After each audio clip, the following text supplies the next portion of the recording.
बहुत बहुत पगड़ी G20 शिखर सम्मेलन के दौरान अनेक राष्ट्राध्यक्षों के सिर का ताज भी बन चुकी है। बहुत बहुत धन्यवाद। इसके बाद पुष्प आपका बहुत बहुत धन्यवाद।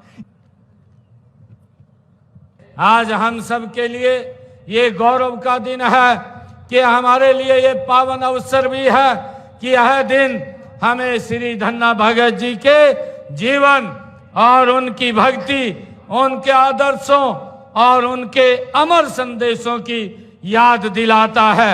यह दिन हमें उस सादगी और विश्वास और प्रेम की याद दिलाता है जिसके बल पर एक साधारण किसान ने न केवल ईश्वर को अपने हृदय में बसा लिया बल्कि पूरी मानवता को सत्य समानता का मार्ग भी दिखाया है।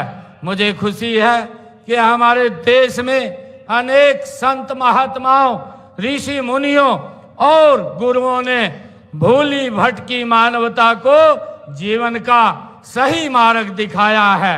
मेरे लिए बड़ी खुशी की बात है कि ऐसे महान विभूतियों की शिक्षाएं पूरे मानव समाज की धरोहर हैं। उनकी विरासत और संभालने व सहेजने की जिम्मेवारी हम सब की है और हम सब मिल करके जो हमारे महान ये योद्धाओं ने, हमारे संतों ने, हमारे ऋषियों ने जो हमें मार्ग दिखाया है उस मार्ग को आगे बढ़ाने का काम हम मिल करके करें।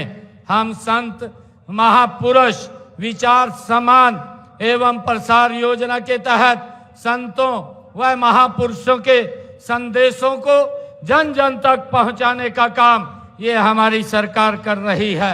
मुझे खुशी है कि हम भगवान परशुराम जी, ज्योतिबा फूले जी, संत कबीर दास जी, महर्षि वाल्मीकि जी, महर्षि कश्यप जी, गुरु रविदास जी और डॉक्टर भीमराव अंबेडकर जी जैसे अनेक संत महापुरुषों की जयंतियों को राज्य स्तर के ऊपर मनाने का आज हमें अवसर मिल रहा है। उसी कड़ी में मैं आज का ये जयंती समारोह आयोजित किया जा रहा है। मैं श्री धन्ना भगत जी उन महान संतों के में अग्रणी थे जिन्होंने अपनी शिक्षाओं के माध्यम से समाज में व्यापक बुराइयों को दूर करने में महत्वपूर्ण भूमिका अदा की थी। मैं धन्ना भगत जी के आज इस जयंती समारोह के ऊपर उनको कोटि कोटि प्रणाम करता हूं, उनको नमन करता हूं।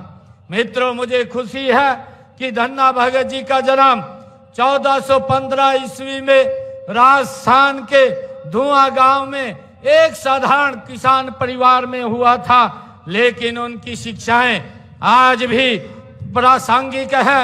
उनका व्यक्तित्व पूर्णिमा के चंद्रमा की तरह शीतल और उज्जवल था। श्री धन्ना भगत जी विख्यात संत की रामानंदाचार्य जी के शिष्य थे। संत रामानंदाचार्य जी ने उत्तर भारत में भक्ति आंदोलन का व्यापक प्रचार प्रसार किया था।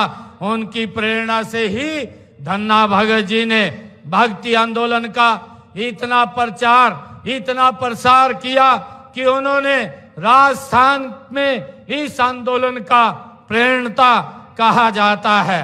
श्री धन्ना भगत जी का जीवन सामाजिक समरसता का जीवंत उदाहरण हमें देखने को मिलता है।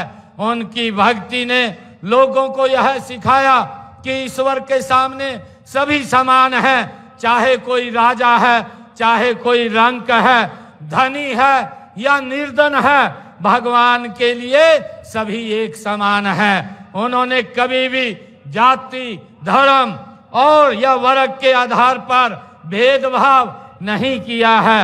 उनकी भक्ति सभी के लिए थी और यही कारण है कि आज हर वर्ग और समुदाय के लोग उन्हें श्रद्धा के साथ याद करते हैं। उनकी शिक्षाएं हमेशा यही सिखाती हैं कि सच्चा सुख केवल परमात्मा की शरण में ही मिलता है। उनकी एक प्रसिद्ध रचना हमें याद आती है। धन्ना भगत जी ने अपनी वाणी के अंदर जब वो बोलते थे, कहते थे, गोपाला गोपाल तेरा आरता। ये धन्ना भगत जी की ये वाणी है। गोपाल तेरा आरता, जो जन तुमरी भक्ति करते, तिनके काज संवारता। धन्ना भगत जी ने अपनी वाणी के माध्यम से समाज को एक दिशा और समाज में फैली हुई कुरीतियों को समाप्त करने का काम उन्होंने अपने समय के अंदर किया है। माननीय धन्ना भगत जी, जो जिनका जीवन हमें एक प्रेरणा देता है, जिनसे हमें एक शिक्षाएं मिलती हैं आगे बढ़ने की, समाज एकता से एकजुटता से आगे बढ़े, बिना भेदभाव के आगे बढ़े, उनकी शिक्षाओं को लगातार हम धन्ना भगत जी की लेकर के हमारी सरकार आगे बढ़ रही है। आज आप इतनी भारी संख्या में आए हैं, आप सबका मैं दिल से बहुत बहुत धन्यवाद करता हूं। मुझे खुशी है कि धन्ना भगत जी ने भगवान श्री कृष्ण जी के कर्म योग को भी अपनाने का बल दिया है। गीता के इस अमर संदेश को विश्व भर में फैलाने के लिए देश विदेशों में अंतर्राष्ट्रीय गीता जयंती महोत्सव का आयोजन भी वो किया जा रहा है। इसी प्रकार से नई पीढ़ियों को आचार व्यवहार बचपन से ही सिखाने के लिए पाठ्यक्रम पुस्तकों में गीता के अध्याय और संतों की वाणियों को भी इसमें शामिल किया गया है। मैं एक बार फिर श्री धन्ना भगत जी की जयंती के इस पवित्र अवसर पर आप सभी को हार्दिक बधाई और शुभकामनाएं देता हूं।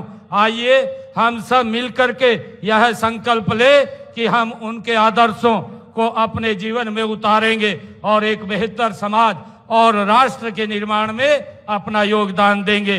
इस अवसर पर मैं यहाँ उपस्थित महानुभाव से भी अनुरोध करूंगा कि अपने बच्चों को शिक्षित करें और समाज में से जात पात ऊंच नीच की खाइयों को पाटने का काम करें। आज इतनी संख्या में आप लोग आए हैं।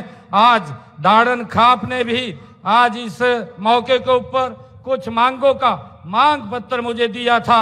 मैं आज आप लोगों के बीच में जो खाप के द्वारा ये मांग पत्र दिया गया है, उसमें से जो मुझे कहा गया है कि सर्व जातीय दाड़न खाप पालन पालवा दाड़न खाप भवन में 40 केवी लोड बढ़ाने के लिए आवेदन अगर वो करते हैं तो विभागीय नॉर्म्स के अनुसार दाड़न खाप भवन में 40 किलोवाट का सोलर पैनल लगवाया जाएगा, जिसके लिए उन्होंने इस मांग पत्र के अंदर ये कहा है।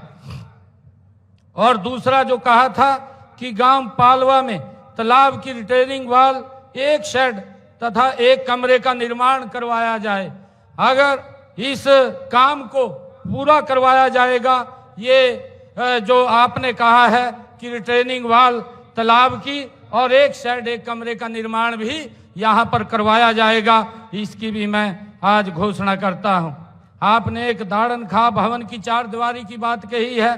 पालवा गांव पालवा में दाड़न खाप भवन की 4 दीवारी और ग्रिल का कार्य भी पूरा करवाया जाएगा। इस मांग को भी हम पूरा करते हैं।